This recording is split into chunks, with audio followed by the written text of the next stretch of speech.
करके इशारा मैं तोला बला हूँ, करके इशारा मैं तोला बला हूँ, घूमेला बे मोर पारा वो बैठे रास्ता देखती रही था हो गे तोर दीवाना वो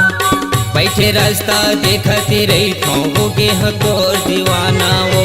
करके इशारा झलमोला बोलावे, करके इशारा झलमोला बोलावे, घूमेला हो तोर पारा गा।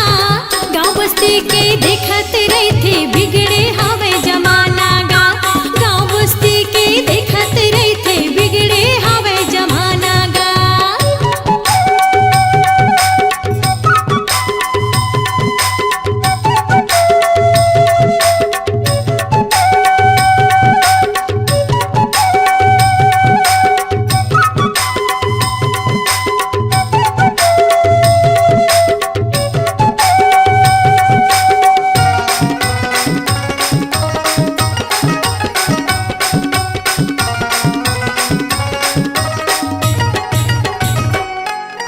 हमरैया माया बेरानी वही दोनों के भेंट वो वही दोनों के भेंट वो हर पारा माँ घूमे लाया था तोर भाई मना करते छेक वो तोर पारा माँ घूमे लाया था तोर भाई मना करते छेक वो हमरैया माया बेरानी वही दोनों के भेंट वो वही दोनों के भेंट वो हर पारा माँ घूमे लाया था तोर भाई मना करते छेक वो तोर पारा माँ घूमे लाया था तोर भाई मना करते छेक वो तोर खातिर मैं बैहा हो गे तोर खातिर मैं बैहा हो गे अभी ले हवा कुंवारा वो बैठे रास्ता देखती रही था हो गे तोर दीवाना वो बैठे रास्ता देखती रही था हो गे तोर दीवाना वो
साल जवानी है तोर पतली हवा कमरिया वो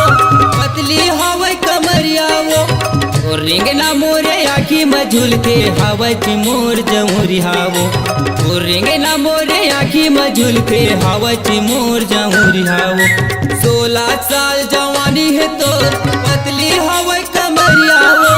पतली हवा कमरिया वो रेंगना मोरे आखी में झुलके हावच मोर जमुरी हावो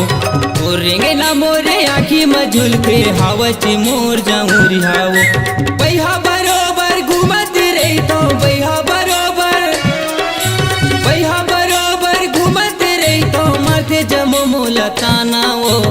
बैठे रास्ता देखती रहितो होगे हतो दीवानाओ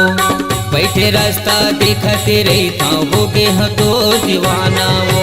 करके इशारा झरमोला बोलावे करके इशारा झरमोला बोलावे घूमे लो हो तोर पारागा गाँव बस्ती के देखते रहते बिगड़े हवे जमाना गा गाँव बस्ती के देखते रहते बिगड़े हवे जमाना गा करके इशारा मैं तोला बलाऊं करके इशारा मैं तोला बलाऊं घूमेला बे मोर पाराओ बैठे रास्ता देखती रहता होगे हतो दीवाना वो गाँव बस्ती के देखते रहते बिगड़े हवे जमाना गा बैठे रास्ता देखती रहता हो